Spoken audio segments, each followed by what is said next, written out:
नमस्कार, मी विनोद गवाले। आज आपल्या समोर येण्याचं एवढंच कारण आहे की आपल्यासाठी सिनेस्टार एंटरटेनमेंट घेऊन येत आहे। जे व्यक्ती स्वतःला महाराष्ट्राच्या कानाकोपऱ्यातून असो या भारताच्या कानाकोपऱ्यातून असो, जो व्यक्ती मुंबईला येतो त्याचं एक उराशी स्वप्न असतं, ते म्हणजे मी मुंबईमध्ये।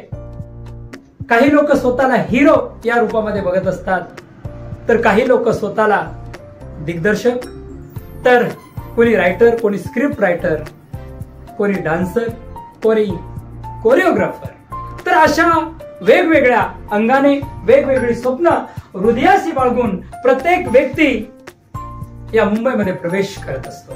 मुंबई ही मायावी नगरी, पण या मायावी नगरीमध्ये म्हणतात ना, जेवढं शहर मोठं तेवढं चॅलेंजिंग मोठं असतं। म्हणून या मुंबईमध्ये आपल्या स्वप्नाला साकार करण्यासाठी सिनेस्टार एंटरटेनमेंट घेऊन येत आहे